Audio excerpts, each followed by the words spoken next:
ਦੇਖੋ ਪਹਿਲਾਂ sir last quarter fourth quarter was zero growth. ਹਾਂਜੀ ਜਨਵਰੀ 'ਚ ਇੱਕ ਆਲ ਆਫ ਸਡਨ 0.5% ਗਰੋਥ ਆ ਗਈ ਸੀ। ਫੈਬਰੀ 'ਚ 0.1% ਹੈ। ਸੋ ਦੈਟ ਟੈਲਸ ਯੂ ਕਿ ਜਿਹੜਾ ਬੈਂਕ ਆਫ ਕੈਨੇਡਾ ਨੇ ਪੌਜ਼ ਲਿਆ ਆ ਇੰਟਰਸਟ ਬਾਰੇ ਉਹ ਪੱਕਾ ਹੀ ਸਮਝੋ ਹੁਣ ਇਹ ਫੁੱਲ ਸਟਾਪ ਹੈ ਹੁਣ ਸਮਝੋ। ਅੱਛਾ ਇਹਦਾ ਮਤਲਬ ਇਹ ਹੈ ਜਿਹੜਾ ਅੱਜ ਦੇ ਨੰਬਰ ਇਹ ਦੱਸ ਰਹੇ ਨੇ ਕਿ ਹੁਣ ਬੈਂਕ ਹੋਰ ਪੰਗਾ ਨਹੀਂ ਲਏਗਾ ਬਿਲਕੁਲ ਨਹੀਂ ਲਏਗਾ ਸਰ। ਪਰ ਇਹ ਮੈਸੇजेस ਆ ਰਹੇ ਨੇ ਕੁਝ ਕਿ ਵੀ ਪੌਜ਼ ਲੈ ਕੇ ਸਾਡਾ ਪੌਜ਼ ਭਾਵੇਂ ਲੈ ਵੀ ਲੈਣ ਸਾਡਾ ਤਾਂ ਜੋ ਹੋਣਾ ਸੀ ਹੋ ਗਿਆ। ਪਟਾਕੇ ਪੈ ਗਏ। ਜੇ ਤਾਂ ਇਕੋਨਮੀ ਬਹੁਤ ਜ਼ਿਆਦਾ ਜਿਵੇਂ ਕਹਿੰਦੇ ਨੇ ਵੀ ਛਾਲਾ ਮਾਰਦੀ ਹੋਈ ਦਿਨ ਦੁਗਣੀ ਰਾਤ ਚੌਗੁਣੀ ਤਰੱਕੀ ਕਰ ਰਹੀ ਹੋਵੇ ਫਿਰ ਸਾਰੀਆਂ ਚੀਜ਼ਾਂ ਘਰ ਵੱਡੇ ਹੋ ਰਹੇ ਨੇ ਲੋਕਾਂ ਦੀ ਇਨਕਮ ਵੱਧ ਰਹੀ ਹੈ ਸਮਝ ਆਉਂਦਾ ਜੀ ਇਕੋਨਮੀ ਤੇ ਕੋਈ ਬਹੁਤ ਗ੍ਰੇਟ ਨਹੀਂ ਪਰਫਾਰਮ ਕਰ ਰਹੀ ਤੇ ਘਰ ਮਹਿੰਗੇ ਹੋ ਰਹੇ ਨੇ। ਪਹਿਲਾਂ ਤੇ ਜਿਹੜਾ ਗਲੋਬਲ ਮਾਰਕੀਟ ਅਪਡੇਟ ਥੋੜਾ ਜਿਹਾ ਉੱਥੋਂ ਸ਼ੁਰੂ ਕਰਦੇ ਹਾਂ ਬਾਕੀ ਕੁਝ ਹੋਰ ਇੰਪੋਰਟੈਂਟ ਮੁੱਦੇ ਨੇ ਅੱਜ। ਜੀ Shamil ji this week market has been fantastic. ਕੱਲ ਬਹੁਤ ਅੱਛੀ ਮਾਰਕੀਟ 'ਚ ਅਪਡੇਟ ਦੇਖਣ ਨੂੰ ਮਿਲੀ across the board mostly in technology ਸੀਗੀ। ਚਾਹੇ TSX ਦੇਖ ਲਓ ਡਾਓ ਜੋਨਸ ਨੈਸਡੈਕ ਤੇ ਡੈਫੀਨੇਟਲੀ ਹੈਵਲੀ ਵੇਟਡ ਹੈਗੀ ਹੈ ਟੈਕਨੋਲੋਜੀ ਸਟਾਕਸ ਲਈ। ਔਰ ਇਸ ਹਫਤੇ ਖਾਸ ਤੌਰ 'ਤੇ ਜ਼ਿਕਰ ਬਣਦਾ ਆ ਗੂਗਲ ਦੀ ਪੇਰੈਂਟ ਕੰਪਨੀ ਅਲਫਾਬੈਟ ਦੇ ਆਲਸੋ ਬੀਟ ਡਾਊਨ ਆਲ ਦੀ ਐਕਸਪੈਕਟੇਸ਼ਨਸ ਔਰ ਫਿਊਚਰ ਗਾਈਡੈਂਸ ਜਿਹੜੀ ਹੈ ਉਹ ਵੀ ਵਧੀਆ ਦਿੱਤੀ। ਔਰ ਖਾਸ ਤੌਰ 'ਤੇ ਇਹ ਦੇਖਣ ਨੂੰ ਮਿਲਿਆ ਜੀ ਕਿ ਗੂਗਲ ਨੇ ਜਦੋਂ ਆਪਣੀ ਅਰਨਿੰਗਸ ਪੇਸ਼ ਕੀਤੀ ਆ ਕਿ ਸਰਚ ਇੰਜਨ ਦੀ ਜਿਹੜੀ ਹੈ ਉਹਨਾਂ ਦਾ ਰੈਵਨਿਊ ਵਧਿਆ ਹੈਗਾ ਆ। That means lot of people are the activities there. ਇਸ ਤਰ੍ਹਾਂ ਨਹੀਂ ਹੈ ਕਿ ਐਕਟੀਵਿਟੀ ਸਲੋ ਡਾਊਨ ਹੋ ਰਹੀ ਹੈ। ਇਸੇ ਤਰੀਕੇ ਨਾਲ ਐਮਾਜ਼ੋਨ ਨੇ ਕੱਲ ਰਾਤ ਅਰਨਿੰਗਸ ਦਿੱਤੀ ਹੈ। Amazon also beaten down all ਦਾ ਐਕਸਪੈਕਟੇਸ਼ਨਸ ਔਰ ਫਿਊਚਰ ਗਾਈਡੈਂਸ ਵੀ ਅਗਲੇ ਆਉਣ ਵਾਲੇ ਟਾਈਮ 'ਚ ਵੀ ਉਹਨਾਂ ਨੇ ਰੈਵਨਿਊ ਦੀ ਵੱਧ ਦਿੱਤੀ ਹੈ। ਜਿਸ ਤਰ੍ਹਾਂ ਅਸੀਂ ਮੰਨਦੇ ਹਾਂ ਵੀ ਸ਼ਾਇਦ ਰਿਸੈਸ਼ਨ ਦੇ ਚਾਂਸਿਸ ਨਹੀਂ ਉਹਨਾਂ ਨੇ ਰੈਵਨਿਊ ਦੀ ਗਾਈਡੈਂਸ ਜਿਹੜੀ ਇੰਨੀ ਵਧੀਆ ਪੋਜ਼ੀਟਿਵ ਦਿੱਤੀ ਹੈ ਇਹ ਵੀ ਚੰਗੀ ਗੱਲ ਹੈਗੀ ਆ। ਇਸ ਤਰ੍ਹਾਂ ਹੀ ਫੇਸਬੁੱਕ ਦੀ ਪੇਰੈਂਟ ਕੰਪਨੀ ਹੈ ਮੈਟਾ ਤੇ ਬਹੁਤ ਚਿਰ ਬਾਅਦ ਜਿਹਨੂੰ ਕਹਿੰਦੇ ਨਾ ਬਹਾਰਾਂ ਆਈਆਂ ਉਹਦੀ ਕੰਪਨੀ ਦੇ ਅੰਦਰ। It's a 14 month high. ਕੱਲ ਇੱਕ ਦਿਨ 'ਚ ਮੈਟਾ ਕੰਪਨੀ ਦਾ ਸ਼ੇਅਰ ਜਿਹੜਾ ਹੈ 14% ਉੱਤੇ ਗਿਆ ਹੈਗਾ। ਔਰ ਜਿਸ ਤਰ੍ਹਾਂ ਕਿ ਇਹਦੇ ਮਾਲਕ ਨੇ ਮਾਰਕ ਜ਼ੁਕਰਬਰਗ ਉਹਨਾਂ ਨੇ ਸਾਲ ਦੇ ਸ਼ੁਰੂ 'ਚ ਹੀ ਕਿਹਾ ਸੀਗਾ ਵੀ this is a year of efficiency. ਹਾਲਾਂਕਿ ਮੈਟਾ ਨੇ ਕਾਫੀ ਹੱਦ ਤੱਕ ਲੇ-ਆਫਸ ਦਿੱਤੀਆਂ ਨੇ। 10,000 people have been laid off ਅਤੇ ਇਹਦੇ ਨਾਲ ਉਹ ਆਪਣੀ ਕੰਪਨੀ ਨੂੰ ਜ਼ਿਆਦਾ ਐਫੀਸ਼ੀਐਂਟ ਬਣਾ ਰਹੇ ਨੇ। ਔਰ ਇਹੀ ਚੀਜ਼ ਸਾਨੂੰ ਜਿਹੜਾ ਉਹਨਾਂ ਦੇ ਸਟਾਕ ਪ੍ਰਾਈਸ ਦੇ ਅੰਦਰ ਰਿਫਲੈਕਟ ਹੋ ਰਹੀ ਹੈ। ਇਸ ਤਰ੍ਹਾਂ ਹੀ ਜਿਹੜੀ ਹੈ ਮਾਈਕਰੋਸਾਫਟ ਦੇਖੋ ਇਹ ਚਾਰੋਂ ਦਿੱਗਜ ਕੰਪਨੀਆਂ ਨੇ। Microsoft also has beaten down all the expectation. ਔਰ ਮਾਈਕਰੋਸਾਫਟ ਦੀ AI ਦੇ ਅੰਦਰ ਆਰਟੀਫਿਸ਼ੀਅਲ ਇੰਟੈਲੀਜੈਂਸ ਦੇ ਅੰਦਰ ਜਿਹੜੀ ਉਹਨਾਂ ਨੇ ਐਪ ਲੈ ਕੇ ਆ ਰਹੇ ਨੇ ChatGPT ਉਹਦਾ ਬੜਾ ਅੱਛਾ ਰਿਸਪਾਂਸ ਹੈ। ਔਰ ਉਹਨਾਂ ਨੇ ਅੱਗੇ ਫਿਊਚਰ ਗਾਈਡੈਂਸ ਜਿਹੜੀ ਦਿੱਤੀ ਹੈ ਉਹ ਇਸ ਬਾਰੇ ਜ਼ਿਆਦਾ ਚੰਗੀ ਦਿੱਤੀ ਹੈ ਕਿ AI ਦੇ ਅੰਦਰ ਔਰ ਸਪੈਸ਼ਲੀ ਜਿਹੜਾ ਗੇਮਿੰਗ ਦੇ ਅੰਦਰ Microsoft will be gaining a large market share. ਅਤੇ ਉਹਦੇ ਅੰਦਰ ਜਿਹੜਾ ਹੈ ਇਸੇ ਕਰਕੇ ਇਹਨਾਂ ਚਾਰਾਂ ਕੰਪਨੀਆਂ ਦੇ ਅੰਦਰ ਕਾਫੀ ਚੰਗਾ ਉਛਾਲ ਹੈਗਾ ਇਸ ਹਫਤੇ। ਜੇ ਤੁਸੀਂ ਹੁਣ ਆ ਜਾਓ ਕਿਉਂਕਿ ਸਾਡੇ ਕੈਨੇਡਾ ਦੀ ਜ਼ਿਆਦਾ ਟੈਕਨੋਲੋਜੀ ਦੀ ਕੰਪਨੀਆਂ ਹੈ ਨਹੀਂ ਐਕਸੈਪਟ ਸ਼ੋਪੀਫਾਈ ਅਤੇ ਸਾਡੇ ਆਇਲ ਸੈਕਟਰ 'ਚ ਹੈਗਾ। ਆਇਲ ਸੈਕਟਰ 'ਚ ਤੁਸੀਂ ਦੇਖੋ ਇੰਪੀਰੀਅਲ ਆਇਲ ਜਿਹੜੀ ਹੈ ਉਹ ਅੱਜ ਉਹਨੇ ਸਵੇਰੇ ਅਰਨਿੰਗ ਪੇਸ਼ ਕੀਤੀ ਹੈ। ਇੰਪੀਰੀਅਲ ਆਇਲ ਦੀ ਪੇਰੈਂਟ ਕੰਪਨੀ ਐਕਸਾਨ ਮੋਬਿਲ 140 ਸਾਲ ਦੇ ਇਤਿਹਾਸ ਦੇ ਅੰਦਰ ਇਸ ਕੰਪਨੀ ਨੇ ਅੱਜ ਤੱਕ ਕਦੀ ਇੰਨਾ ਪ੍ਰੋਫਿਟ ਪੇਸ਼ ਨਹੀਂ ਕੀਤਾ। $11.5 billion profit over a sale of $88 billion। ਅਤੇ ਇਸ ਤਰ੍ਹਾਂ ਹੀ ਹੋਰ ਦੂਸਰੀ ਕੰਪਨੀਆਂ ਐਨਰਜੀ ਦੀਆਂ TC energy that is also beaten down all the expectations.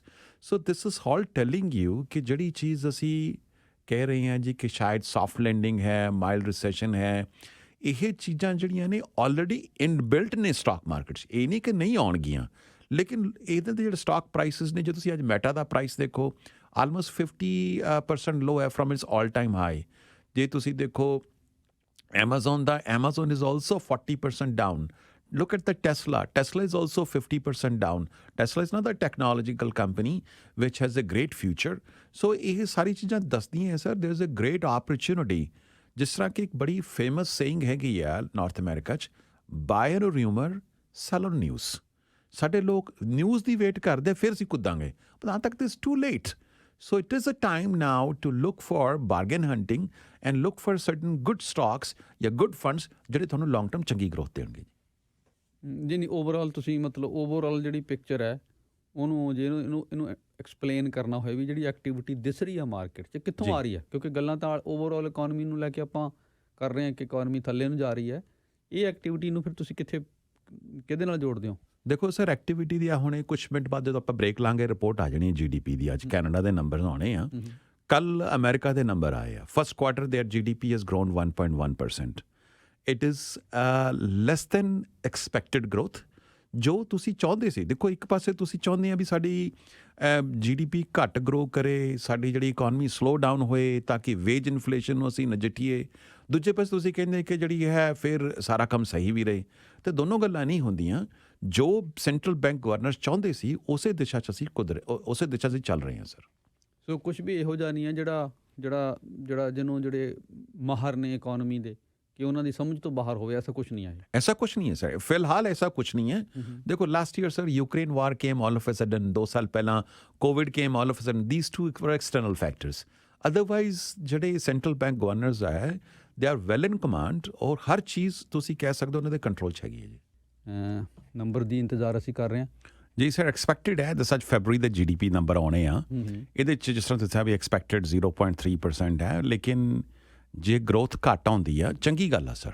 ਜੇ ਗਰੋਥ ਘੱਟ ਆਉਂਦੀ ਹੈ ਦੈਟ ਮੀਨਸ ਕਿ ਬੈਂਕ ਆਫ ਕੈਨੇਡਾ ਨੇ ਜਿਹੜਾ ਪਿਛਲੇ ਸਾਲ ਜਾਂ ਇਸ ਸਾਲ ਜਨਵਰੀ 'ਚ ਜਿਹੜਾ ਲਾਸਟ ਰੇਟ ਇੰਟਰਸਟ ਵਧਾਇਆ ਆ ਉਹ ਕੰਮ ਕਰ ਰਿਹਾ। So we are moving in a right direction ਔਰ ਇਨ ਫੈਕਟ ਫਾਸਟਰ ਕੰਮ ਕਰ ਰਿਹਾ। ਅਤੇ ਇਹ ਚੰਗੀ ਗੱਲ ਆ। ਇਹ ਮਾਰਕੀਟ ਲਈ ਵੀ ਚੰਗੀ ਗੱਲ ਆ ਔਰ ਅਸੀਂ ਛੇਤੀ ਜਿਹੜਾ ਉਭਰ ਕੇ ਇਸ ਜਿਹੜੀ ਪ੍ਰੋਬਲਮ ਆਏਗੀ ਬਾਹਰ। ਇੱਕ ਬੁਝਾਰਤ ਹੈ, ਜੇ ਗਰੋਥ ਘੱਟ ਹੁੰਦੀ ਹੈ ਜੀ ਤਾਂ ਜੋਬ ਘੱਟ ਹੋਣੀਆਂ ਚਾਹੀਦੀਆਂ ਜੀ। ਤੇ ਪਰ ਜੋਬ ਵਾਲੇ ਨੰਬਰ ਤੇ ਇਹ ਸਾਰੀਆਂ ਚੀਜ਼ਾਂ ਆਪਸ 'ਚ ਰਿਲੇਟ ਤੇ ਕਰ ਨਹੀਂ ਰਹੀਆਂ। ਦੇਖੋ ਸਰ, ਇਸ ਤਰ੍ਹਾਂ ਹੈ ਕਿ ਜਿਹੜੀ ਤੁਸੀਂ ਅਨਐਮਪਲੋਇਮੈਂਟ ਨੰਬਰ ਦੇਖਦੇ ਆ ਤੇ ਉਹਦੇ 'ਚ ਜਿੱਦਾਂ ਦਾ ਵੀ what is the participation of the labour force. Suppose ਹੁਣ ਜੇ ਬੰਦਾ ਕੋਈ ਇੱਕ ਹੈਗਾ ਆ ਉਹ ਜੋਬ ਲੱਭ ਹੀ ਨਹੀਂ ਰਿਹਾ, ਉਹ ਹੁਣ ਜੋਬ ਲੱਭ ਨਹੀਂ ਰਿਹਾ, that means is out of the labour force. So that doesn't mean he has a job. So this is the criteria ਜਿਹੜਾ ਮੈਂ ਸਮਝਦਾ ਥੋੜ੍ਹਾ ਜਿਹਾ, ਜਿਸ ਤਰ੍ਹਾਂ ਤੁਸੀਂ ਗੱਲ ਇਹ ਪੁਆਇੰਟ ਆਊਟ ਕੀਤਾ, ਥੋੜ੍ਹਾ ਜਿਹਾ ਫਾਲਟੀ ਹੈਗਾ ਆ। ਲੇਕਿਨ this is has been going on for last 40-50 years. ਕੋਈ ਇਹ ਨਹੀਂ ਹੈ ਵੀ ਅੱਜ ਇਹ ਨਵਾਂ ਮੈਥਡ ਬਣਿਆ ਹੈ। ਔਰ ਦੂਸਰੀ ਗੱਲ ਇਹ ਹੈਗੀ ਹੈ ਸਰ, ਬਹੁਤ ਸਾਰੇ ਤੁਸੀਂ ਦੇਖੋ ਕੈਨੇਡਾ ਦੇ ਅੰਦਰ ਐਂਟਰਪ੍ਰੈਨਿਓਰਸ ਜ਼ਿਆਦਾ ਨੇ। ਲੋਕ ਆਪਣੀ ਸੈਲਫ ਜੌਬ ਕ੍ਰੀਏਟ ਕਰਦੇ ਨੇ। ਤੁਸੀਂ ਦੇਖੋ ਹੁਣ ਜਿਹੜੀ ਤੁਸੀਂ ਜਿੰਨੀਆਂ ਵੀ ਆਪਣੇ ਤੁਸੀਂ ਪੋਸਟ ਬੋਲਦੇ ਆ ਆਪਣੇ ਇਹਦੇ ਜਦੋਂ ਇਨ ਬਿਟਵੀਨ ਕਿ ਜੀ ਕੋਈ ਪੇਂਟਰ ਹੈ, ਕੋਈ ਜਿਹੜੇ ਤੁਸੀਂ ਹੁਣੇ ਮੌਰਗੇਜ ਵਾਲੀ ਦੀ ਗੱਲ ਕਰਦੇ, they have created a job for themselves. ਇਸ ਤਰ੍ਹਾਂ ਨਹੀਂ ਹੈ। Even I have created a job for myself. I am a financial adviser, independent financial adviser. ਤੋ ਇਹਦੇ ਅੰਦਰ ਮਤਲਬ ਜੇ ਤੁਸੀਂ ਕਹੋ ਵੀ ਉਹ ਇੱਕ ਤਾਂ ਅਸੀਂ ਉਸ ਕੰਟਰੀ ਤੋਂ ਆਉਂਦੇ ਹਾਂ ਜਿੱਥੇ ਕਿ ਜੀ ਸਾਡੇ ਮੰਨਿਆ ਜਾਂਦਾ ਸੀ ਵੀ ਜਾਂ ਤਾਂ ਸਰਕਾਰੀ ਨੌਕਰੀ ਹੈ ਜਾਂ ਕੰਮ ਹੈ ਨਹੀਂ ਫਿਰ, ਜਾਂ ਕੋਈ ਬਿਜ਼ਨਸ ਹੈ, ਬਸ ਵਿਚਕਾਰ ਕੁਝ ਹੈ ਨਹੀਂ ਹੈ। ਐਸਾ ਕੁਝ ਨਹੀਂ ਹੈ ਸਰ। ਇਸ ਕੰਟਰੀ ਦੇ ਅੰਦਰ ਇਸੇ ਐਂਟਰਪ੍ਰੇਨਿਓਰ ਕਮਿਊਨਿਟੀ ਹੈਗੀ ਆ ਔਰ ਇੱਥੇ ਜਿਹੜੀਆਂ ਮੋਸਟਲੀ ਲੋਕ ਜਿਹੜੇ ਨੇ ਉਹਨਾਂ ਦੀ ਜੌਬਸ ਕ੍ਰੀਏਟ ਹੁੰਦੀਆਂ ਨੇ, ਆਪਣੇ ਆਪ ਹੁੰਦੀਆਂ ਨੇ ਔਰ ਆਪ ਉਹ ਕ੍ਰੀਏਟ ਵੀ ਕਰਦੇ ਨੇ। ਨੰਬਰ ਆਉਂਦੇ ਨੇ ਤੇ ਫਿਰ ਆਪਾਂ ਜੇ ਆਪਣੀ ਗੱਲਬਾਤ ਦੇ ਦੌਰਾਨ ਹੀ ਨੰਬਰ ਆ ਜਾਣ ਤਾਂ ਆਪਾਂ ਉਹ 'ਤੇ ਗੱਲ ਕਰ ਸਕਦੇ ਹਾਂ। ਫਿਲਹਾਲ ਜਿਹੜੇ ਕੁਝ ਹੋਰ ਸਵਾਲ ਸੀਗੇ, ਜਿਵੇਂ ਜੇ ਪਹਿਲਾਂ ਆਪਾਂ ਗੱਲ ਕਰ ਰਹੇ ਸੀ, ਸਤਵਿੰਦਰ ਨਹੀਂ ਪੁੱਛ ਰਹੇ ਕਿ ਜਿਹੜੇ ਇਹ ਸਟਾਕ ਜਿਹੜੀਆਂ ਟੈਕਨੋਲੋਜੀ ਕੰਪਨੀ ਦੇ ਸਟਾਕਸ ਉੱਤੇ ਗਏ ਨੇ। ਹਾਂ, ਇਹ ਕਿਉਂ ਗਏ ਨੇ? ਇਹਦੀ ਕੋਈ ਹਾਂ ਸਰ, ਇਹਦੀ ਇਸੇ ਕਰਕੇ ਉੱਤੇ ਜਾ ਰਹੇ ਨੇ ਕਿ ਦੇਖੋ ਲਾਸਟ ਈਅਰ ਸਰ ਨੈਸਡੈਕ ਵਾਸ ਡਾਊਨ 36%। ਕਿਉਂ ਡਾਊਨ ਸੀ? ਕਿਉਂਕਿ ਜਦੋਂ ਇੰਟਰਸਟ ਵਧਣੇ ਸ਼ੁਰੂ ਹੁੰਦੇ ਆ ਸਭ ਤੋਂ ਵੱਡੀ ਗਾਜ ਟੈਕਨੋਲੋਜੀ ਦੀ ਕੰਪਨੀਆਂ 'ਤੇ ਡਿੱਗਦੀ ਆ। ਅਤੇ ਜਦੋਂ ਹੁਣ ਇੰਟਰਸਟ ਵਧਣੇ ਬੰਦ ਹੋ ਗਏ ਤੇ ਨੈਚੁਰਲੀ ਉਸੇ ਟੈਕਨੋਲੋਜੀ ਸੈਕਟਰ ਨੂੰ ਜ਼ਿਆਦਾ ਫਾਇਦਾ ਹੋਣਾ ਆ। ਤੇ ਇਸ ਕਰਕੇ ਜਿਹੜੀ ਟੈਕਨੋਲੋਜੀ ਦੀ ਕੰਪਨੀਆਂ ਹੈਗੀਆਂ ਇਹ ਜ਼ਿਆਦਾ ਤਰੱਕੀ ਕਰ ਰਹੀਆਂ। ਔਰ ਟੈਕਨੋਲੋਜੀ 'ਚ ਵੀ ਤੁਸੀਂ ਇਹ ਦੇਖੋ ਸ਼ਮੀਲ ਜੀ, 2-3 ਸੈਕਟਰ ਜਿਹੜੇ ਖਾਸ ਨੇ, ਖਾਸ ਤੌਰ 'ਤੇ artificial intelligence, chips and electric vehicle maker. These three are the big profit ਜਿਹੜੇ ਤੁਸੀਂ ਕਹਿ ਸਕਦੇ ਆ ਜਾਂ ਅੱਗੇ ਫਿਊਚਰ ਜਿਹੜਾ ਹੈਗਾ। ਟੈਕਨੋਲੋਜੀਜ਼ ਤਾਂ ਹਜ਼ਾਰਾਂ ਕੰਪਨੀਆਂ ਹੈਗੀਆਂ। ਹੁਣ ਟੈਕਨੋਲੋਜੀਜ਼ ਦੀ ਤਾਂ ਕੰਪਨੀ ਆ ਸਾਡੇ ਇੱਥੋਂ ਦੀ ਬਲੈਕਬੈਰੀ ਵੀ ਹੈਗੀ ਆ। ਅਤੇ ਕਿੱਥੇ ਆ ਬਲੈਕਬੈਰੀ? ਕਿਤੇ ਵੀ ਕੋਈ ਗਰੋਥ ਨਹੀਂ ਹੈ, ਬਲਕਿ ਇਹਦੇ ਡਾਊਨਵਰਡ ਹੈਗੀ ਆ। ਅਤੇ ਟੈਕਨੋਲੋਜੀ ਸੈਕਟਰ ਦੇ ਅੰਦਰ ਵੀ ਜਿਵੇਂ ਆਰਟੀਫਿਸ਼ੀਅਲ ਇੰਟੈਲੀਜੈਂਸ, ਚਿਪਸ ਜਿਹੜੇ ਅਸੀਂ ਔਰ ਤੀਸਰੀ ਗੱਲ ਜਿਹੜੀ ਇਲੈਕਟ੍ਰਿਕ ਵਾਹੀਕਲ ਸਰ, ਇਹਨਾਂ 'ਚ ਗਰੋਥ ਆ। ਅਤੇ ਫਿਰ ਇਹ ਸਾਰੀ ਸਿਚੁਏਸ਼ਨ 'ਚ ਜਿਹੜੀ ਇਸ ਵੇਲੇ ਜਿਵੇਂ ਮੇਰੇ ਕੋਲ ਇੱਕ ਸਿਮਰਨ ਹੋਰਾਂ ਦਾ ਸਵਾਲ ਹੈ ਜੀ ਕਿ ਇਹ ਟਰੱਕਿੰਗ 'ਚ ਹੋਣਗੇ ਅਤੇ ਟਰੱਕਿੰਗ ਦੀ ਇਸ ਵੇਲੇ ਅਸੀਂ ਬਹੁਤ ਗੱਲ ਕਰ ਰਹੇ ਹਾਂ। ਜਿਹੜਾ ਇਹ ਸਾਰਾ ਇਕੋਨਮੀ ਦਾ ਸੀਨ ਹੈ ਜੀ, ਇਹਦੇ 'ਚ ਕਿਉਂਕਿ ਰਿਸੈਸ਼ਨ ਦੀ ਆਪਾਂ ਗੱਲ ਕਰ ਰਹੇ ਹਾਂ ਜੀ, ਅਤੇ ਜਿਹੜੇ ਟਰੱਕਿੰਗ ਨਾਲ ਜੁੜੇ ਹੋਏ ਨੇ ਉਹ ਆਪਣੀ ਇੰਡਸਟਰੀ ਬਾਰੇ ਫਿਕਰਮੰਦ ਨੇ ਕਿਉਂਕਿ ਕਈ ਕੰਪਨੀਜ਼ ਬੈਂਕਰਪਟ ਹੋ ਰਹੀਆਂ ਨੇ ਜਾਂ ਕ੍ਰਾਈਸਿਸ 'ਚ ਨੇ, ਜਿਹੜੇ ਲੋਕ ਇਸ ਸੈਕਟਰ 'ਚ ਨੇ ਉਹ ਦੱਸਦੇ ਨੇ, ਜੀ ਉਹ ਇਹ ਵੀ ਕਹਿੰਦੇ ਨੇ ਕਿ ਸਾਡੀਆਂ ਜੌਬਸ 'ਤੇ ਵੀ ਅਸਰ ਪੈਣਾ ਸ਼ੁਰੂ ਹੋ ਗਿਆ। ਜੀ ਜੀ ਜੀ ਜੀ ਦੇਖੋ sir, trucking will be always in demand. ਦੇਖੋ the movement of goods has to be there, ਲੇਕਿਨ ਇਹ ਹੈ ਕਿ ਥੋੜਾ ਘੱਟ ਵੱਧ ਜ਼ਰੂਰ ਹੈਗੀ ਆ, ਪਰ ਇੰਨਾ ਵੀ ਜ਼ਿਆਦਾ ਨਹੀਂ ਹੈਗਾ ਕਿ ਮਤਲਬ ਟਰੱਕਿੰਗ ਇੰਡਸਟਰੀ ਬਿਲਕੁਲ ਸਟੈਂਡ ਸਟਿਲ ਹੋ ਗਈ ਆ। ਜਾਂ ਹਾਂ, ਕੁਛ ਓਵਰ ਹਾਇਰਿੰਗ ਵੀ ਸੀਗੀ ਡਿਊਰਿੰਗ ਦੀ ਕੋਵਿਡ।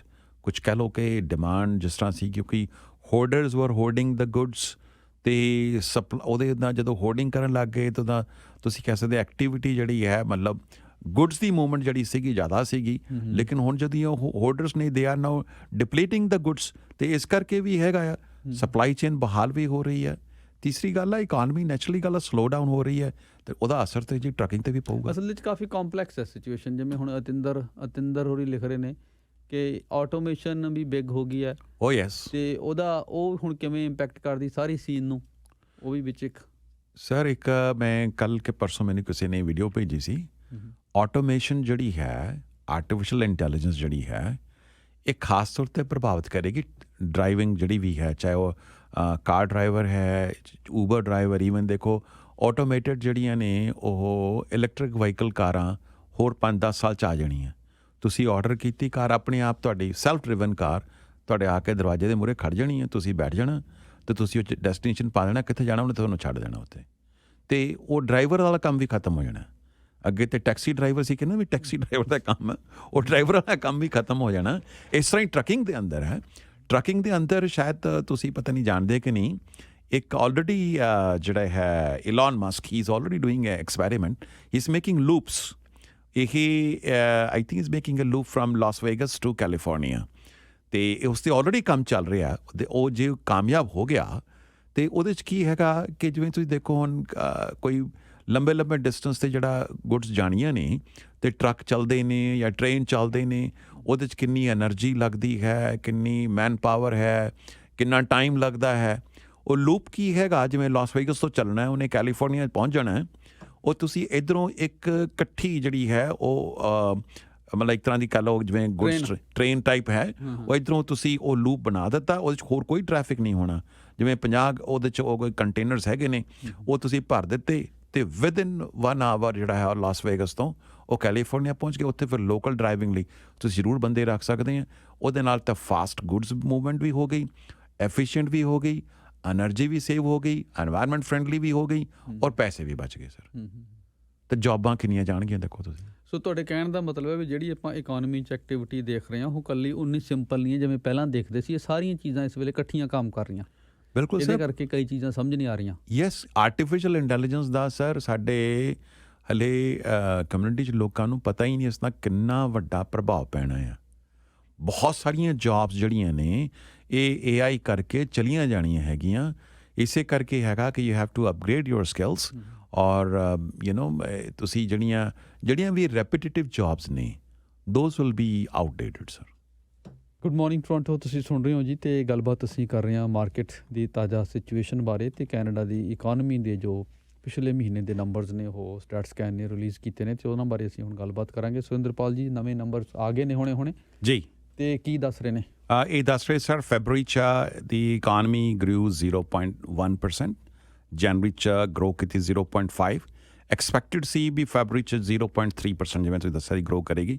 ਸੋ ਐਕਸਪੈਕਟੇਸ਼ਨ ਨਾਲੋਂ ਜਿਵੇਂ ਤੁਸੀਂ ਪਹਿਲਾਂ ਹੀ ਕਹਿ ਰਹੇ ਸੀ ਘੱਟ ਗਰੋ ਕੀਤੀ ਆ, 0.1% ਕੀਤੀ ਆ। ਅਤੇ ਸਟੈਟਸ ਕੈਨੇਡਾ ਇਹ ਮੰਨਦਾ, ਫੈਡਰਲ ਏਜੰਸੀ ਇਹ ਮੰਨਦੀ ਹੈਗੀ ਆ ਬਈ ਫਸਟ ਕੁਆਰਟਰ ਸਾਡੀ ਇਕਾਨਮੀ ਜਿਹੜੀ ਆ ਐਨੂਅਲਾਈਜ਼ ਗਰੋਥ ਜਿਹੜੀ ਹੋਏਗੀ ਉਹ 2.5% ਦੀ ਹੋਏਗੀ, ਵਿਚ ਲੁਕਸ ਪ੍ਰਟੀ ਰੀਜ਼ਨੇਬਲ। ਅਤੇ ਦਿਸ ਇਜ਼ ਗੁੱਡ ਥਿੰਗ, ਕਿਉਂਕਿ ਇਹਦੇ ਨਾਲ ਪਰ ਇਹਨੂੰ ਆਪਾਂ ਕੋਈ ਡਾਇਰੈਕਸ਼ਨ ਦੇ ਤੌਰ 'ਤੇ ਵੀ ਦੇਖ ਸਕਦੇ ਹਾਂ, ਕਿਉਂਕਿ ਪਿਛਲੇ ਮਹੀਨੇ ਨਾਲੋਂ ਹੁਣ ਥੱਲੇ ਆ ਨੰਬਰ, ਹੈ ਨਾ? ਹਾਂਜੀ, ਦੇਖੋ ਪਹਿਲਾਂ sir last quarter fourth quarter was zero growth. ਹਾਂਜੀ, ਜਨਵਰੀ 'ਚ ਇੱਕ ਆਲ ਆਫ ਸਡਨ 0.5% ਗਰੋਥ ਆ ਗਈ ਸੀ, ਫੈਬਰਰੀ 'ਚ 0.1% ਹੈ। ਸੋ ਦੈਟ ਟੈਲਸ ਯੂ ਕਿ ਜਿਹੜਾ ਬੈਂਕ ਆਫ ਕੈਨੇਡਾ ਨੇ ਪੌਜ਼ ਲਿਆ ਆ ਇੰਟਰਸਟ ਬਾਰੇ, ਉਹ ਪੱਕਾ ਹੀ ਸਮਝੋ ਹੁਣ, ਇਹ ਫੁੱਲ ਸਟਾਪ ਹੈ ਹੁਣ ਸਮਝੋ। ਅੱਛਾ, ਇਹਦਾ ਮਤਲਬ ਇਹ ਹੈ ਜਿਹੜਾ ਅੱਜ ਦੇ ਨੰਬਰ ਇਹ ਦੱਸ ਰਹੇ ਨੇ ਕਿ ਹੁਣ ਬੈਂਕ ਹੋਰ ਪੰਗਾ ਨਹੀਂ ਲਏਗਾ, ਬਿਲਕੁਲ ਨਹੀਂ ਲਏਗਾ ਸਰ, ਇਹ ਫੁੱਲ ਸਟਾਪ ਹੈ। ਅਮਰੀਕਾ ਦੀ ਅਗਲੇ ਹਫਤੇ ਜਿਹੜੀ ਫੈਡ ਰਿਜ਼ਰਵ ਦੀ ਮੀਟਿੰਗ ਹੈਗੀ ਆ, ਜਿਸ ਤਰ੍ਹਾਂ ਦੱਸਿਆ American economy also grew in first quarter 1.1%, ਅਤੇ America may raise 25 basis point and then after America will also take a pause. So ਤੁਸੀਂ ਲਿਖੋ ਵੀ ਅਸੀਂ ਵੀ pause, America we pause. So that means ਕਿ it is almost now a full stop, sir. ਪਰ ਇਹ messages ਆ ਰਹੇ ਨੇ ਕੁਝ ਕਿ ਵੀ ਪੌਜ਼ ਲੈ ਕੇ ਸਾਡਾ ਪੌਜ਼ ਭਾਵੇਂ ਲੈ ਵੀ ਲੈਣ, ਸਾਡਾ ਤਾਂ ਜੋ ਹੋਣਾ ਸੀ ਹੋ ਗਿਆ। ਪਟਾਕੇ ਪੈ ਗਏ। ਦੇਖੋ ਸਰ, ਇਸ ਤਰ੍ਹਾਂ ਹੈ ਕਿ you have to be mentally prepared. ਹਾਲਾਂਕਿ ਤੁਸੀਂ ਦੇਖੋ OSFI ਨੇ ਜਦੋਂ ਰੂਲਸ ਡਿਜ਼ਾਈਨ ਕੀਤੇ ਸੀ ਮੌਰਗੇਜਸ ਲਈ ਬਈ 2% ਐਕਸਟਰਾ ਤੁਸੀਂ ਉਹਦੇ ਨਾਲ ਕਰਦੇ ਹੈ, ਅਤੇ ਲੇਕਿਨ ਫਿਰ ਵੀ ਲੋਕ ਜਿਹੜੇ ਆ ਜਿਨ੍ਹਾਂ ਨੇ ਹੁਣ ਪੇਪਰ ਬਣਾ ਕੇ ਮੌਰਗੇਜਾਂ ਲੈਂਦੇ ਸੀ ਜਾਂ ਜਿਹੜੇ ਇੱਦਾਂ ਹੀ ਲਾਈ ਲੱਗ ਕੇ ਉਹ ਡੈਫੀਨੇਟਲੀ ਪਰ ਉਹ ਪ੍ਰੋਬਲਮ ਤਾਂ ਹਟਣ ਵਾਲਾ ਨਹੀਂ, ਹੁਣ ਵੀ ਨਹੀਂ ਹਟਣ ਵਾਲਾ। ਹੁਣ ਮਤਲਬ ਆ ਥੋੜ੍ਹਾ ਜਿਹਾ ਕੋਈ ਲੱਗਿਆ ਸੀ ਵੀ ਰੇਟ ਰੁਕੇ ਨੇ ਅਤੇ ਉਹੀ ਕੰਮ ਫਿਰ ਸ਼ੁਰੂ ਹੋ ਗਿਆ। ਯੈਸ ਦੇਖੋ sir, multiple offers, over asking ਸਭ ਸ਼ੁਰੂ ਹੋ ਗਿਆ ਦੁਬਾਰਾ। ਉਹ ਛੋਟੇ ਘਰਾਂ 'ਚ ਹੈ ਸਰ। ਉਹ ਦੇਖੋ ਸ਼ਮੀਲ ਜੀ, ਉਹਦੇ 'ਚ ਆਮ ਬੰਦੇ ਨੇ ਤਾਂ ਛੋਟਾ ਘਰ ਹੀ ਲੈਣਾ ਹੁੰਦਾ ਨਾ, ਜਿਹਨੇ ਰਹਿਣ ਵਾਸਤੇ ਲੈਣਾ। ਪਰ ਸਰ ਸਪਲਾਈ ਨਹੀਂ ਹੈ ਨਾ ਸਰ, ਡਿਮਾਂਡ ਸਪਲਾਈ ਦੇਖੋ। ਜੇ ਤੁਸੀਂ ਅੱਜ ਨਵਾਂ ਘਰ ਬਣਾਉਣਾ ਹੈ, ਤੁਹਾਡਾ ਬਿਲਡਿੰਗ ਮਟੀਰੀਅਲ ਇੰਨਾ ਮਹਿੰਗਾ ਹੈ, ਲੇਬਰ ਤੁਹਾਨੂੰ ਮਿਲਦੀ ਨਹੀਂ, ਫਿਰ ਤੁਹਾਡਾ ਜਿਹੜਾ ਇਹ ਰੈਡ ਟੇਪਿਜ਼ਮ ਹੈ ਸਿਟੀ ਦੇ ਅੰਦਰ 3 ਤੋਂ 5 ਸਾਲ ਤੁਹਾਡਾ ਘਰ ਬਣਾਉਣ 'ਚ ਲੱਗ ਜਾਂਦਾ ਹੈ। ਇੰਟਰਸਟ ਤੁਸੀਂ ਬੋਰੋ ਕਰਕੇ ਜਦੋਂ ਤੁਸੀਂ ਕੰਸਟਰਕਸ਼ਨ ਲੋਨ ਆਣਾ, ਚੀਜ਼ ਕਨੈਕਟ ਨਹੀਂ ਹੋ ਰਹੀ। ਕੀ ਚੀਜ਼? ਜੇ ਤਾਂ ਇਕੋਨਮੀ ਬਹੁਤ ਜ਼ਿਆਦਾ ਜਿਵੇਂ ਕਹਿੰਦੇ ਨੇ ਵੀ ਛਾਲਾਂ ਮਾਰਦੀ ਹੋਈ, ਦਿਨ ਦੁੱਗਣੀ ਰਾਤ ਚੌਗੁਣੀ ਤਰੱਕੀ ਕਰ ਰਹੇ ਹੋਵੇ, ਫਿਰ ਸਾਰੀਆਂ ਚੀਜ਼ਾਂ, ਘਰ ਵੱਡੇ ਹੋ ਰਹੇ ਨੇ, ਲੋਕਾਂ ਦੀ ਇਨਕਮ ਵੱਧ ਰਹੀ ਹੈ, ਸਮਝ ਆਉਂਦਾ ਜੀ। ਇਕੋਨਮੀ ਤੇ ਕੋਈ ਬਹੁਤ ਗ੍ਰੇਟ ਨਹੀਂ ਪਰਫਾਰਮ ਕਰ ਰਹੀ ਅਤੇ ਘਰ ਮਹਿੰਗੇ ਹੋ ਰਹੇ ਨੇ। Sir immigration, it is a purely immigration factor. ਇਹ ਤੁਸੀਂ ਦੇਖੋ, ਜੇ 5 ਲੱਖ ਬੰਦਾ ਆਉਂਦਾ ਹੈ ਕੈਨੇਡਾ 'ਚ, 5 ਲੱਖ 'ਚੋਂ ਮੈਂ ਸਮਝਦਾ 60% ਨਹੀਂ ਤਾਂ 50% ਬੰਦੇ, 2.5 ਲੱਖ ਬੰਦਾ ਤਾਂ ਮਤਲਬ ਓਨਟੇਰੀਓ 'ਚ ਆਉਂਦਾ ਹੈ। Ontario means Toronto. ਅਤੇ ਉਹ 2.5 ਲੱਖ ਬੰਦੇ ਨਵੇਂ ਜਿਹੜੇ ਆ ਰਹੇ ਆ, ਉਹ ਕਿੱਥੇ ਰਹਿਣਗੇ ਸਰ? ਫਿਰ ਇਹਦਾ ਮਤਲਬ ਹੈ ਵੀ ਇਹ ਜਿਹੜੀ ਪਾਲਿਸੀ ਹੈ ਜੀ, ਇਮੀਗ੍ਰੇਸ਼ਨ ਦੀ, ਇਹ ਪਾਲਿਸੀ ਇਹ ਕੈਨੇਡਾ ਦੀ ਜਿਹੜੀ ਇਨਫਰਾਸਟਰਕਚਰ ਦੀ ਜਾਂ ਇਕੋਨਮੀ ਦੀ ਹਾਲਤ ਹੈ ਉਹਨੂੰ ਟੋਟਲੀ ਇਗਨੋਰ ਕਰਕੇ ਚਲਾਈ ਜਾ ਰਹੀ। ਦੇਖੋ ਸਰ, ਇਸ ਤਰ੍ਹਾਂ ਹੈ ਕਿ ਇਮੀਗ੍ਰੇਸ਼ਨ ਕੈਨੇਡਾ ਨੇ ਦੇਖਣਾ ਵੀ ਤੁਹਾਨੂੰ ਕਿੰਨੇ ਕੁ ਬੰਦੇ ਚਾਹੀਦੇ ਆ, ਲੇਕਿਨ ਜਿਹੜੀ ਬਿਟਸ ਐਂਡ ਪੀਸਿਸ ਹੈ ਉਹ ਆਪਸ 'ਚ ਕੋਆਰਡੀਨੇਸ਼ਨ ਨਹੀਂ ਹੈ। ਦੈਟ ਯੂ ਕੈਨ ਸੇ ਕਿ ਪ੍ਰੋਵਿੰਸ਼ੀਅਲ ਏਜੰਸੀਜ਼ ਦੀ, ਫੈਡਰਲ ਏਜੰਸੀਜ਼ ਦੀ ਜਾਂ ਸਿਟੀਜ਼ ਦੀ ਵੀ ਇੱਕ ਸਿਟੀ 'ਤੇ ਬੋਝ ਨਾ ਪਵੇ, ਆਪਸ 'ਚ ਉਹਨਾਂ 'ਚ ਕੋਈ ਕੋਆਰਡੀਨੇਸ਼ਨ ਨਹੀਂ ਹੈਗੀ। ਉਸ ਤਾਲਮੇਲ ਦੀ ਬਹੁਤ ਜ਼ਿਆਦਾ ਲੋੜ ਹੈਗੀ ਆ। ਪਰ ਇਹ ਆਟੋਮੈਟਿਕਲੀ ਵੀ ਤੁਸੀਂ ਦੇਖੋ ਸ਼ਮੀਲ ਜੀ, ਹੁਣ ਬੜੇ ਲੋਕੀ ਇੱਥੋਂ ਕੈਲਗਰੀ ਮੂਵ ਹੋ ਰਹੇ ਆ, ਇੱਥੋਂ ਦੂਸਰੇ ਸੂਬਿਆਂ 'ਚ ਮੂਵ ਹੋ ਜਾਂਦੇ ਆ। ਇਹ ਤਾਂ ਲੋਕ ਆਪਣੇ ਆਪ ਹੀ ਕਰ ਰਹੇ ਨੇ ਤੰਗ ਹੋ ਕੇ। ਜਿਹੜੀ ਰੈਗੂਲੇਸ਼ਨ ਦੇ ਲੈਵਲ 'ਤੇ ਕੰਮ ਗਵਰਨਮੈਂਟ ਨੇ ਕਰਨਾ ਹੁੰਦਾ, ਗਵਰਨਮੈਂਟ ਤਾਂ ਆਪਣੇ ਕੰਮ 'ਚ ਫੇਲ ਹੋ ਰਹੀ ਹੈ। ਦੇਖੋ ਸਰ, ਗਵਰਨਮੈਂਟ ਨੇ ਇਹ ਰੈਗੂਲੇਟ ਨਹੀਂ ਕਰਨਾ, ਤੁਸੀਂ ਕਿੱਥੇ ਰਹਿਣਾ ਆ। ਨਹੀਂ, ਗਵਰਨਮੈਂਟ ਇਹ ਤਾਂ ਕਰ ਸਕਦੀ ਕਿ ਨੰਬਰਸ ਨੂੰ ਕੰਟਰੋਲ ਕਰ ਸਕਦੀ ਹੈ। ਗਵਰਨਮੈਂਟ ਸਰ ਇਹ ਕਰ ਸਕਦੀ ਹੈ ਵੀ ਜਿਸ ਤਰ੍ਹਾਂ ਇਹ ਹੁਣ ਡਗ ਫੋਰਡ ਨੇ ਪਿੱਛੇ ਅਨਾਊਂਸ ਕੀਤਾ ਸੀ ਕਿ ਜਿਹੜਾ ਹੈ ਰੈਡ ਟੇਪਿਜ਼ਮ ਘਟਾਏਗਾ। ਫੈਡਰਲ ਗਵਰਨਮੈਂਟ ਨੇ ਵੀ ਕਿਹਾ ਵੀ ਇਹ ਜਿਹੜੇ ਸਿਟੀਜ਼ ਨੇ ਵੀ ਇਹ ਜਿਹੜੇ ਅਨਨੈਸੈਸਰੀ ਜਿਹੜੇ ਹੈ ਜ਼ੋਨਿੰਗ ਔਰ ਇਹ ਵੋ ਉਸ 'ਤੇ ਬੈਠੇ ਰਹਿੰਦੇ ਆ ਔਰ ਕਈ ਸਾਲ ਜਿਹੜੇ ਪਰਮਿਟ ਨਹੀਂ ਦਿੰਦੇ, ਉਹਦੇ ਨਾਲ ਤਾਂ ਸਰ ਡਿਲੇ ਹੁੰਦੇ ਆ ਪ੍ਰੋਸੈਸ। ਅਤੇ ਫੈਡਰਲ ਗਵਰਨਮੈਂਟ ਨੇ ਵੀ ਕਿਹਾ ਸੀ ਸਿਟੀਜ਼ ਨੂੰ ਅਸੀਂ ਪੈਸੇ ਦਿਆਂਗੇ, ਫੰਡਿੰਗ ਦਿਆਂਗੇ, ਜਿਹੜੇ ਕਿ ਡੈਂਸਿਟੀ ਵਧਾਉਂਦੇ ਨੇ। ਤਾਂ ਆਪਣੀ ਤਰਫੋਂ ਕੋਸ਼ਿਸ਼ ਤਾਂ ਲੱਗੇ ਆ, ਲੇਕਿਨ ਗੱਲ ਇਹ ਸਰ ਹਕੀਕਤ ਇਹ ਹੈ ਕਿ ਜ਼ਮੀਨ 'ਤੇ ਉਹ ਨਜ਼ਰ ਨਹੀਂ ਆਉਂਦੀ ਕਿ ਇਹਨਾਂ ਦੀ ਕੋਈ ਆਪਸ ਤਾਲਮੇਲ ਹੋਵੇ। ਔਰ ਬਾਕੀ ਜਿਹੜੀ ਜਿਸ ਤਰ੍ਹਾਂ ਇਹ ਨੈਚੁਰਲ ਪ੍ਰੋਸੈਸ ਵੀ ਹੁੰਦਾ ਸਰ, ਲੋਕ ਆਪਣੇ ਆਪ ਜਿਹੜੇ ਆ, ਹੁਣ ਤੁਸੀਂ ਆਪਣੇ ਇੰਡੀਆ ਵੀ ਦੇਖੋ, ਪੰਜਾਬ ਤੋਂ ਪਿੰਡਾਂ ਤੋਂ ਲੋਕੀ ਸ਼ਹਿਰ ਨੂੰ ਆ ਜਾਂਦੇ ਆ। ਕੋਈ ਗਵਰਨਮੈਂਟ ਥੋੜ੍ਹਾ ਨਾ ਕਹੇ ਸ਼ਹਿਰ ਆ ਜਾਓ ਤੁਸੀਂ, ਆਪਣੇ ਆਪ ਸਰ ਇਹ ਨੈਚੁਰਲ ਫਿਨੋਮੀਨਾ, ਹੱਥ ਸਾੜ ਕੇ ਆਪਣੇ ਲੋਕ ਸਿੱਖਦੇ ਨੇ। Natural phenomena, yes it's a natural phenomena sir. ਅਤੇ ਕਿਉਂਕਿ ਆਪਣੀ ਗੱਲ ਜਦੋਂ ਵੀ ਤੁਸੀਂ ਇਕੋਨਮੀ ਦੀ ਕਰੋ ਅਤੇ ਆਪਣੀ ਗੱਲ ਘੁੰਮ ਫਿਰ ਕੇ 2 ਚੀਜ਼ਾਂ 'ਤੇ ਆ ਜਾਂਦੀ ਹੈ, ਟਰੱਕਿੰਗ 'ਤੇ ਐਂਡ ਹਾਊਸਿੰਗ 'ਤੇ। ਜੀ ਉਹ ਉਹਦੇ 'ਚ ਕਿਉਂਕਿ ਸਾਡੀ ਕਮਿਊਨਿਟੀ ਜ਼ਿਆਦਾ ਇਨਵੋਲਵ ਹੈਗੀ ਆ। ਔਰ ਹਾਊਸਿੰਗ ਨੈਚੁਰਲੀ ਕਿਉਂਕਿ ਸਰ ਇਮੀਗ੍ਰੈਂਟਸ ਦੇ ਅੰਦਰ ਮੋਸਟਲੀ ਤਾਂ ਇੰਡੀਅਨਸ ਹੀ ਆ ਰਹੇ ਨੇ, ਅਤੇ ਇੰਡੀਅਨਸ ਨੂੰ ਹੀ ਇਹ ਫੇਸ ਕਰਨੀ ਪੈਣੀ ਹੈ ਦਿੱਕਤ। ਔਰ ਇੰਡੀਅਨਸ ਹੀ ਜਿਹੜੇ ਨੇ ਤੁਸੀਂ ਦੇਖੋ ਹੁਣ ਐਂਟਰਪ੍ਰੇਨਿਓਰਸ ਵੀ ਲੀਡਰਸ ਹੈਗੇ ਨੇ। ਜੇ ਤੁਸੀਂ ਇਹ ਗੱਲ ਕਹੋ ਵੀ ਸਾਡੀ ਕਮਿਊਨਿਟੀ ਅੱਗੇ ਲੀਡਰ ਵੀ ਇਹਦੇ 'ਚ ਹੀ ਹੈ, ਜੌਬਸ ਕ੍ਰੀਏਟ ਵੀ ਕਰ ਰਹੀ ਹੈ, ਜੌਬਸ ਦੇ ਵੀ ਰਹੀ ਹੈ, ਸੋ ਇਜ਼ ਡੂਇੰਗ ਵੈਲ। ਅਤੇ ਚਲੋ ਜੀ, ਕੁਛ ਮੈਸੇਜਿਸ ਮੈਂ ਹੋਰ ਦੇਖਦਾ, ਜੇ ਇਹਨਾਂ 'ਚ ਕੁਛ ਆਪਾਂ ਲੈ ਸਕਦੇ ਹੋਈਏ ਗੱਲਬਾਤ 'ਚ।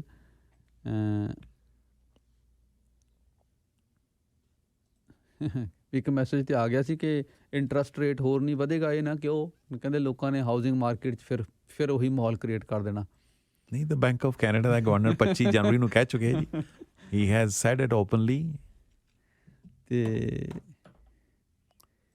ਇੱਕ ਲਿਖ ਰਹੇ ਨੇ ਜੀ ਜਤਿੰਦਰ ਕਿ ਇਮੀਗ੍ਰੇਸ਼ਨ ਤੋਂ ਇਲਾਵਾ ਜਿਹੜਾ ਇਹ ਸਟੂਡੈਂਟ ਵੀਜ਼ਾ ਪ੍ਰੋਗਰਾਮ ਹੈ, ਰਿਫਿਊਜੀ ਪ੍ਰੋਗਰਾਮ ਨੇ, ਇਹ ਸਾਰੀਆਂ ਚੀਜ਼ਾਂ ਹੀ ਸਾਰਾ ਕੁਛ ਹੀ ਮਤਲਬ ਅਸੀਂ ਉਹਦਾ ਸਾਰਾ ਕੁਛ ਉਹਦਾ ਹਿੱਸਾ ਹੀ ਆ।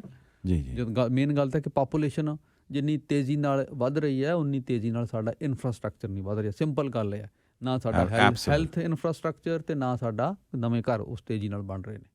ਹੈਲਥ ਤੇ ਸਰ ਜਿਹੜੀ ਚੀਜ਼ ਹੈ health care, I think in 10 years you cannot expect ਕਿ ਪਬਲਿਕ ਫੰਡਡ ਰਹੂਗਾ। ਜਿਸ ਹਿਸਾਬ ਨਾਲ ਬੇਬੀ ਬੂਮਰਸ ਆਰ ਰਿਟਾਇਰਿੰਗ, ਓਲਡਰ ਏਜ ਪਾਪੂਲੇਸ਼ਨ ਵੱਧ ਰਹੀ ਹੈ ਔਰ ਯੰਗਰ ਪਾਪੂਲੇਸ਼ਨ ਘਟ ਰਹੀ ਹੈ। Immigration is the only solution. ਲੇਕਿਨ ਇਮੀਗ੍ਰੇਸ਼ਨ ਵੀ ਜਿਹੜੀ ਤੁਸੀਂ ਦੇਖੋ, ਅੱਜ ਹੀ ਟੋਰਾਂਟੋ ਸਟਾਰ ਦੇ ਅੰਦਰ ਬੜਾ ਵੱਡਾ ਆਰਟੀਕਲ ਸੀਗਾ ਕਿ is our immigration policy right policy for managing the labour problem. ਅਤੇ ਉਹਦੇ 'ਚ ਇਹੀ ਦੱਸਿਆ ਗਿਆ ਵੀ ਜਿਹੜੇ ਮੋਸਟਲੀ ਇਮੀਗ੍ਰੈਂਟਸ ਆ ਵੀ ਰਹੇ ਆ ਉਹਦੇ ਅੰਦਰ ਮੋਸਟਲੀ ਜਿਹੜੇ ਨੇ ਉਹ ਜੋਬਸ ਜਿਵੇਂ ਵੇਅਰ ਹਾਊਸਿੰਗ ਜੋਬ ਹੈ, ਲੋ ਸਕਿੱਲ ਜੋਬਸ ਨੂੰ ਜਿਹੜੇ ਕੈਨੇਡੀਅਨ ਕਰਨਾ ਨਹੀਂ ਚਾਹੁੰਦੇ ਉਹ ਉਹਨੂੰ ਫਿਲ ਕਰ ਰਹੇ ਆ। ਅਤੇ ਉਹ ਜੋਬ ਕਰਨ ਲਈ ਅਸੀਂ ਜਿਹੜੇ ਹਾਈਲੀ ਕੁਆਲੀਫਾਈਡ ਲੋਕ ਨੇ ਜੀ ਉਹਨਾਂ ਨੂੰ ਉਹਨਾਂ ਕੰਮਾਂ 'ਤੇ ਲਾਇਆ। ਹਾਂ, ਉਹ ਆ ਰਹੇ ਸਰ, ਉਹ ਆਪ ਤਿਆਰ ਨੇ, ਘਰੋਂ ਤਾਂ ਨਹੀਂ ਫੜ ਕੇ ਲਿਆਉਂਦੇ, ਉਹ ਆਪ ਹੀ ਤਿਆਰ ਨੇ ਸਰ। ਉੱਥੋਂ ਬੈਠੇ ਅਸੀਂ ਹੈਗੇ ਹਾਂ, ਹੁਣ ਉਹ ਆਉਂਦੇ ਨੇ ਇੱਥੇ। ਅਤੇ ਐਸਾ ਨਹੀਂ ਹੈ ਜੇ ਉਹ ਵਿਚਾਰੇ ਲੋ ਸਕਿੱਲ ਤੋਂ ਜੋਬ ਸ਼ੁਰੂ ਕਰਦੇ ਨੇ, ਸਲੋਲੀ ਸਰ ਅਪਗ੍ਰੇਡ ਕਰਕੇ ਫਿਰ ਅੱਗੇ ਆਪਣੇ ਉਹ ਪ੍ਰੋਫੈਸ਼ਨਲ ਲੈਵਲ ਚਲੇ ਵੀ ਜਾਂਦੇ ਨੇ ਸਰ। ਐਸੀ ਗੱਲ ਨਹੀਂ ਹੈ। ਤੁਸੀਂ ਇਹ ਦੇਖੋ। ਸੋ ਆਖਰ ਦੇ 'ਚ ਥੋੜ੍ਹੇ ਸ਼ਬਦਾਂ 'ਚ, ਕਿਉਂਕਿ ਟਾਈਮ ਆਪਣਾ ਹੋ ਗਿਆ ਜੀ, ਸੋ ਇਸ ਵੇਲੇ ਜਿਹੜੇ ਆਪਣੇ ਮੁਲਕ ਦੀ ਇਕੋਨਮੀ ਆ ਜੀ, ਤੁਸੀਂ ਅਗਲੇ ਜਿਹੜਾ ਆਹ ਸਾਲ ਹੈ ਇਹਨੂੰ ਹੁਣ ਕਿਵੇਂ ਦੇਖ ਰਹੇ ਹੁਣ ਇਸ ਵੇਲੇ ਤੁਹਾਡੀ ਕੀ ਅੰਡਰਸਟੈਂਡਿੰਗ ਹੈ? ਦੇਖੋ sir, next quarter looks very challenging. It looks ਕਿ ਵੀ ਵਿਲ ਜਿਹੜਾ ਹੈ ਆਹ ਕੁਆਟਰ ਜਿਹੜਾ ਹੈ ਅਪ੍ਰੈਲ ਤੋਂ ਲੈ ਕੇ ਜੂਨ ਤੱਕ we may have a contraction or we may have a 0% growth. Okay. So we are, as we speak, we may be going through a mild recession. Maybe I'm using this word because everything is globally connected. How American economy is slowing down, America भी slow down हो रहा है. Naturally ਜੇ American slow down ਹੋ ਰਿਹਾ ਸਾਡੇ ਇੱਥੇ ਅਸਰ ਪਏਗਾ। ਯੂਰਪ ਜਿਹੜਾ ਹੈ it can go in a deep recession. ਹੁਣ ਉੱਥੇ ਸਭ ਤੋਂ ਉਮੀਦ ਦੀ ਕਿਰਨ ਚਾਈਨਾ ਔਰ ਇੰਡੀਆ ਤੇ ਹੈ। Indian economy will be the fastest growing economy. This year IMF is expecting around 6% growth. The Chinese economy is also expected to grow by 4.5%. ਜੇ China and India takes a lead, then ਸਾਡੇ ਇੱਥੇ commodities ਦਾ ਭਰਮਾਰ ਹੈ, ਉਹਨਾਂ countries ਨੂੰ commodity ਦੀ ਲੋੜ ਹੁੰਦੀ ਹੈ ਅਤੇ ਹੋ ਸਕਦਾ ਹੈ ਸਾਡੇ ਇੱਥੇ we may pass through without any trouble.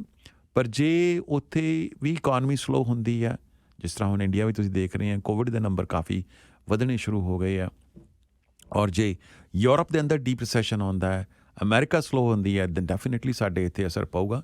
But as of now the economy is like almost stand still sir. ਅਤੇ ਬਹੁਤ ਸ਼ੁਕਰੀਆ ਜੀ ਤੁਹਾਡਾ। ਤੁਸੀਂ ਜੇ ਕੰਟੈਕਟ ਨੰਬਰ ਸ਼ੇਅਰ ਕਰਨਾ ਚਾਹੁੰਦੇ ਹੋ, ਬਹੁਤ ਸਾਰੇ ਮੈਸੇਜ ਮੇਰੇ ਕੋਲ ਆਉਂਦੇ ਨੇ ਜਿਹੜੇ ਤੁਹਾਡੇ ਨਾਲ। ਸ਼ੋਰ ਸ਼ਮੀਲ ਜੀ, ਇਨ ਕੇਸ ਹਾਂ ਬਿਲਕੁਲ ਸਰ, ਜੇ ਕੋਈ ਸਰੋਤਾ ਆਪਣੀ ਫਾਈਨੈਂਸ਼ੀਅਲ ਪਲਾਨਿੰਗ ਕਰਾਉਣਾ ਚਾਹੁੰਦਾ ਆ, ਜੇ ਤੁਸੀਂ ਕੋਈ ਐਡਵਾਈਸ ਲੈਣਾ ਚਾਹੁੰਦੇ ਆ, ਮੈਂ ਮੌਰਗੇਜ ਨਹੀਂ ਕਰਦਾ। ਮੈਨੂੰ ਬੜੇ ਸਾਰੇ ਲੋਕ ਮੌਰਗੇਜ ਦੇ ਮਤਲਬ ਫੋਨ ਕਰਦੇ ਨੇ। ਮੈਂ ਨਾ ਰੀਅਲ ਸਟੇਟ ਕਰਦਾ, ਮੈਂ ਫਾਈਨੈਂਸ਼ੀਅਲ ਐਡਵਾਈਜ਼ਰ।